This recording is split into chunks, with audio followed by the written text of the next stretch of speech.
In the build-up to RE Requiem, we've already seen several horrific monsters. And these reveals really beg the question, what other enemies might await us in the ruins of Raccoon City itself? We know that both Leon and Grace will be returning to this forsaken location, where over 100,000 innocents were banished to the Shadow Realm by Uncle Sam himself. The latest live-action trailer for RE9 confirms that some creatures, including basic zombies, survived the bombing of the city. So let's take another glance back to uncover 5 more enemies we might just encounter in RE Requiem. In Umbrella's war upon life itself, no conscripts were spared. All were shackled and remade into weapons of death and domination. Man, beast, and the most insidious combatant of all, plants. One of the company's first forays into plant-based BOWs was Plant 42, located within the guardhouse beside the Spencer Mansion. After accidental exposure to the T-virus, Plant 42 grew massive in size, morphing its anatomy to attack the staff within, and using its vines to draw precious nutrients from their blood. After mourning the loss of these employees for a handful of seconds, Umbrella gathered up their research on Plant 42, hoping to pick up where these hapless scientists had left off, in a safer, more controlled lab environment deep below Raccoon City. Within these sterile halls, the researchers picked and prodded, creating an entirely new class of bioweapon, far beyond their understanding and ability to control. This subject was named Plant 43, in a touching homage to its homicidal predecessor. But this time, Umbrella came prepared. The researchers of Nest developed a new herbicide and chemical distribution system in the unlikely event that a plant designed to kill things would act out. And here they made a grave error in judgment, assuming that Plant 43 would use the same methods of violence as its forebearer, all thrashing tentacles and pods filled with acid, when in truth, Plant 43 possessed more discreet ways to dominate its environment. This plant-based BOW could infest the bodies of other organisms, implanting seedlings which would grow and feed on their human hosts, transforming them into hollow puppets, and deadly agents to help their parent exert control. These vegified husks are known as IVs, extremely durable BOWs that could savage prey with a single snap of their jaws. In Remake 2, these organisms are basically a hybrid between a zombie and a Venus flytrap, pure nightmare fuel, and the only effective way to destroy them was with fire weapons, burning their corrupted bodies black as ash. As Nest was consumed by the G-Virus outbreak, Plant 43 made its move, using the chaos and confusion to its advantage, and bludgeoning its human captors, before implanting seedlings in their flesh. The dead and infected rose again, as thralls to its will, as 43 and its children overwhelmed the eastern area of Nest, turning this entire wing into a sprawling jungle of vines and roots. And either through coincidence or cunning, 43 stationed its minions near the herbicide controls, keeping any aggressors away from the one weapon that could destroy it. Now ultimately, we break through these defenses and use the herbicide to kill Plant 43, or at least weaken it enough to secure the key we need to advance into Nest. You know, before Mr. X shows up to check the inside of our ribcage. And while Plant 43 was probably obliterated by the self-destruct system, we have no guarantees walking into the wastes of Requiem. We know that countless plants were infected during the outbreak, spreading their seeds and infected pollen far and wide, potentially to the nearby forests and beyond. Or worse yet, drawing nutrients from the city's sewer water, which is chock full of diseased zombie blood and G-Virus juice.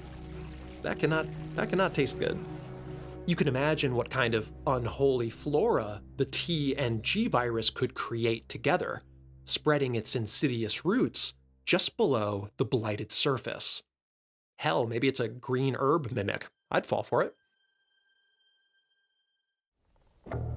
Most of Umbrella's monstrosities were bound to their primal instincts, a savage bloodlust that made them both deadly and uncontrollable. These mutants could be aimed and set loose like rabid dogs, spreading chaos and death in equal measure, but ultimately lacked the intellect to compete as viable weapons of war. In their endless arrogance, Umbrella's researchers sought to design a more sophisticated BOW, one with the intelligence to follow simple commands, and the discipline to obey their handlers once the bloody work was done. And so, these mad scientists hatched a new scheme, using the gene-altering properties of the T-virus to combine fertilized human eggs with the DNA of other species, a vile affront to nature and morality, which yielded all manner of results. Early experiments brought abominations and failures. Fusing human and fly DNA gave rise to the Chimera, a line of chittering mutants known for their aggression and tendency to hide in the ceilings and ducts to ambush their prey from above. Though deadly, these hybrids were no smarter than the insects they spawned from. Wingless, malformed, and ultimately abandoned by their creators. But this twisted line of experimentation yielded fruit as well. In time, Umbrella successfully merged the genetic coding of humans and reptiles, producing hybrids of savage, destructive wrath, tempered by a cold-blooded intelligence. These aberrant creatures are called hunters, one of Umbrella's most successful and widespread bioweapons. Originally, they were designed to counteract anti-BOW weapons and defenses, acting as a sort of vanguard to weaken and harass the foe before the slower tide of zombies pressed in. The Hunter Alpha series was a resounding success for Umbrella, an agile and deadly organism with brutal claws and thick scales, acting as a natural body armor. Hunters work together in packs and are competent trackers, following the scent of their prey to corner and destroy them. They're also one of the few enemies that can actually open doors. These guys really earned their name. The Alpha series was so successful that Umbrella set to work on creating new subspecies of hunters based on different types of DNA. The horrific Hunter Gammas were created from a fusion of human and amphibian genes. These colossal beasts eventually escaped containment to hunt and breed deep below the raccoon sewers. Gammas possess huge mandibles, capable of swallowing a full-grown human. And this voracious hunger was both their greatest strength and weakness, because in order to feed, they were forced to expose their vulnerable mandibles. In the remake, Gammas are also weak to flame weaponry, which may be a nod to real-life amphibians, whose thin, moist skin makes them susceptible to heat and hyperthermia. Other subspecies of hunters included the Sweeper, whose claws secreted a deadly venom to poison and slow their foes, the Glimmer, a small, weaker variant with clusters of malformed, glowing eyes. Guess where you have to shoot these guys. And even the Hunter Beta, a budget model designed to cut production time and costs compared to the Alpha series, hence the red tumors and growths. Although these guys will still mess you up. You don't want to be like this. This is disgusting. This is awful in every way. If I could kill it, I would. Now, when Raccoon City was sterilized, the Gamma models were located deep below the city, keeping them safe from the worst of the blast. And some Beta models did make an appearance in Remake 3, stalking the halls of the city hospital and Nest 2. So if either of these locations survived, we might want to stock up on Magnum ammo. Either way, hunters are an iconic and central enemy to the series, so I'm thinking we'll see some evolved form of them in RE Requiem, twisted by the passage of time and rampant mutation.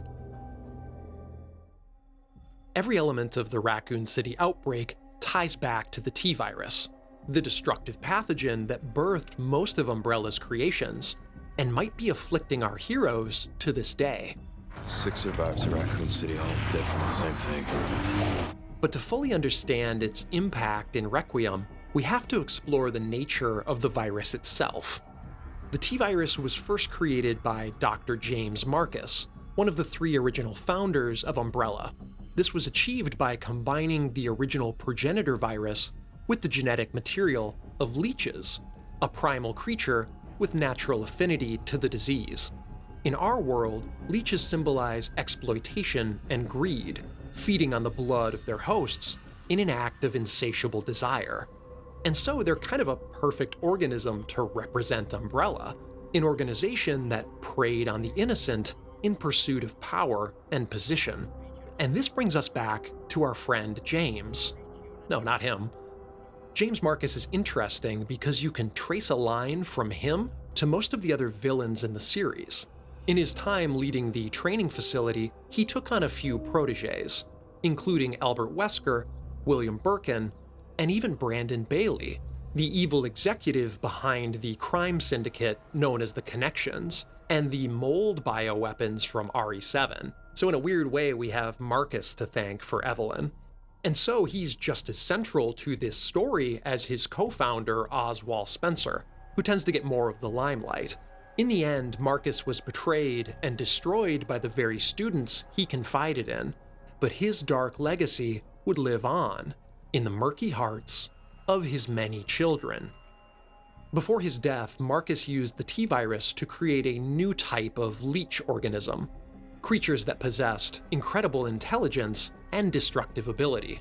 When grouped in larger numbers, they could act in perfect unison, reforming into a crude facsimile of their father in a loving act of mimicry. In time, the will of these creatures merged into one, forming a sort of hive mind led by their queen. And when Marcus was eliminated, this queen escaped containment, finding her father's disposed and bloating corpse, where she and her offspring nestled inside.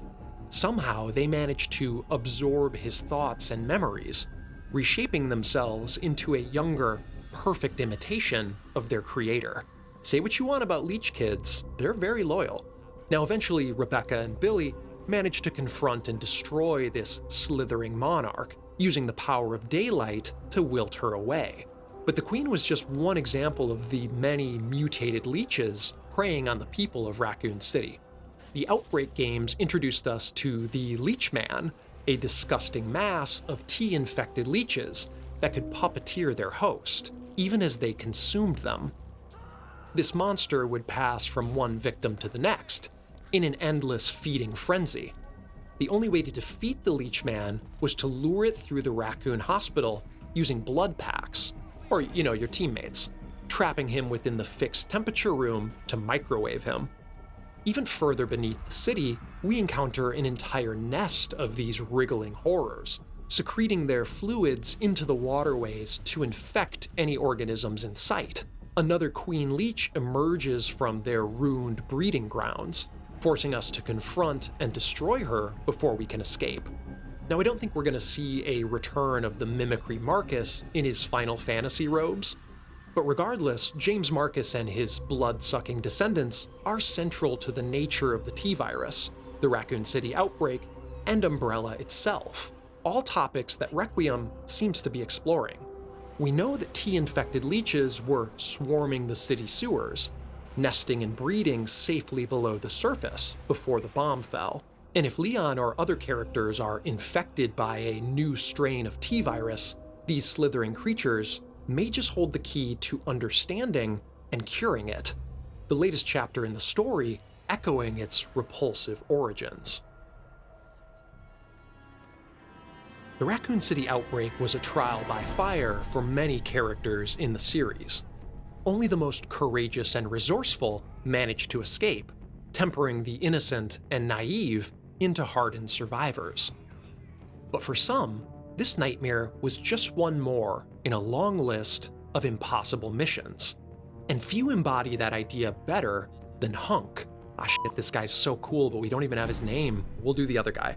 And few embody that idea better than Nikolai Zinoviev, one of the most cruel and calculating villains in the series. After a storied military career in the Soviet Union, Nikolai joined up with Umbrella's private military, the Umbrella Biohazard Countermeasure Service, or UBCS for short. It's gotta fit on a jacket. During the fall of Raccoon City, Nikolai's platoon was deployed to combat the endless hordes of zombies and evacuate the civilian population, spurring Nikolai to set out on his own private mission of profit and betrayal. In secret, Nikolai was part of a select group of Umbrella agents called supervisors. These personnel were tasked with gathering live combat data on the company's bioweapons, as well as destroying key evidence and witnesses that might incriminate their corporate overlords. And with these objectives in mind, Nikolai double-crosses every ally he meets, sabotaging the UBCS in their fight against the undead, executing fellow soldiers like Murphy in cold blood, and using Jill as bait to record combat data on the Nemesis bioweapon.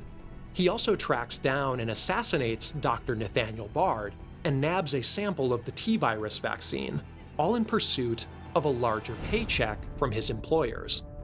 Like the man himself, Nikolai's true motives are shrouded in secrecy.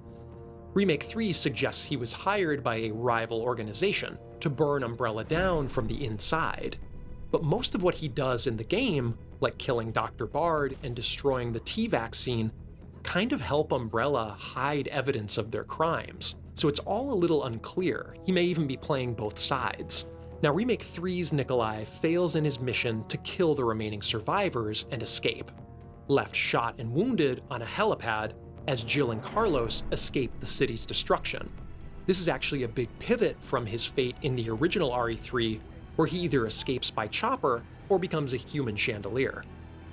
In a series where the bad guys always come back until they're hit with a rocket, it's kind of weird to see Nikolai alive here, wounded but breathing as the final chopper pulls out of town. And if it were anyone else, I'd just assume they were dead. But you gotta remember who we're talking about here.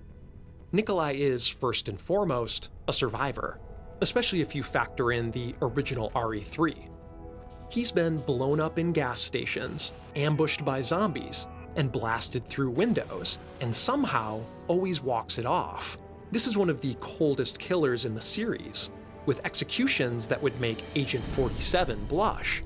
And let's be honest, it just wouldn't feel right to have this sinister creep die off screen, especially before we discover who he works for.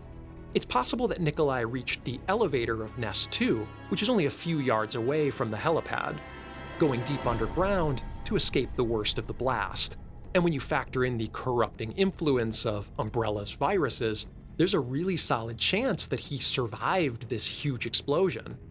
Again, for the third time, meaning that we may see our smiling comrade return in RE Requiem.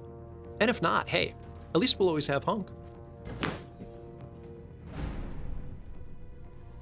Parasites are some of the most terrifying and unpredictable creatures in Resident Evil. For example, we have the Las Plagas in RE4, a line of parasitic creatures that nearly brought the entire world to heel. These organisms could hijack the brains of humans and animals, linking into their central nervous system and spurring all manner of vile mutations, from slashing limbs to big cave troll energy. Parasites could impart strength, intelligence, and obedience, the three traits Umbrella most prized in their bioweapons.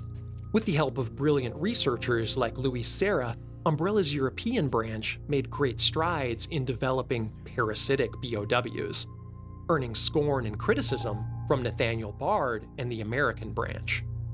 Bard's argument was simple, that parasites were uncontrollable, and this is true in the real world. We can develop drugs to fight diseases like malaria, but inevitably they evolve and develop new resistances, and so attempts to shackle and control these organisms is misguided to the point of hubris. And with that said, Umbrella Europe has entered the chat. After years of research, Umbrella Europe secured their crowning achievement, the NE Alpha Parasite, a groundbreaking bioweapon that could exert total control over its host once implanted. Hey, sounds familiar. So of course Umbrella's researchers attached it to the safest, most gentle vessel they could find, a T-103 Tyrant. The NE Alpha hooked into the Tyrant's brain and central nervous system, enhancing its obedience and combat potential. and culminating in one of the most lethal bioweapons ever created, the Nemesis T-Type.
Just so you know, this is the last fucking time.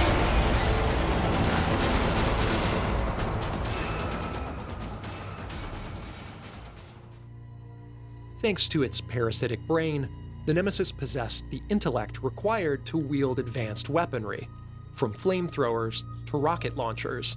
It was also trained to pursue specific targets, including the remaining STARS members in Raccoon City. And alongside this cunning and raw strength, the Nemesis displayed several unexpected traits.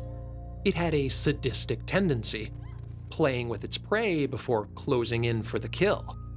A sort of personality emerged in this perfect bioweapon, a small act of defiance against its creators. And more importantly, it devised a means of reproduction, infecting other humans with the NE parasite. These lesser thralls served as detectors and screeners, fanning out to attack and infect nearby targets. But they boasted impressive offensive measures as well, with lashing tendrils to strike targets at range, and an ominous void of a maw, which they could use to seize and transfer themselves from host to host. If you've never seen this death animation, sorry, you have now. Thankfully, we destroy many of these spawn in Remake 3, and no doubt the US government's airstrike caught several more. But it's entirely plausible that many survived, either wandering the surface of the city or propagating deep below in the bloodstained hallways of Nest 2. They can cuddle up to Nikolai. We know that this parasite has the potential to adapt and mutate. After its limiter coat is damaged by fire, the Nemesis assumes a more bestial form to continue its pursuit. And after an exfoliating acid bath, it changes once again, growing into a colossal beast. This ability to shift and adapt is what makes the Nemesis so dangerous. And so we can't definitively say that it or its ilk were fully destroyed. There's no playbook for these creatures. They're too unpredictable. They don't follow the rules. And that's to say nothing of the fact that the Nemesis appears in the latest Requiem trailer. See that tall drink of water in the smoke? That's Nemi, facing off against the RPD and Umbrella's mercenaries. He even says the thing before firing his rocket launcher. And of course, this is a flashback, but let me snort my Nemesis hopium. You can call this a fun tribute to arguably the coolest enemy in the series, but I have a feeling we might hear that iconic roar one last time in the craters of Requiem. Many of these parasitic children were operating in Nest 2, which also contains a fun pack of tyrants in stasis, and that's a pretty appetizing meal for a parasite. So assuming these spawn follow the same directive as their parent, we might have a new Nemi with a malformed tyrant body. How sick would that be? Maybe it gathered them all together. So we'll have Jill and Leon against a giant mass of parasitic tyrants. That'd be pretty sick as a closing to Requiem. This fan service writes itself. How many Speedo mods do you think will be in this one?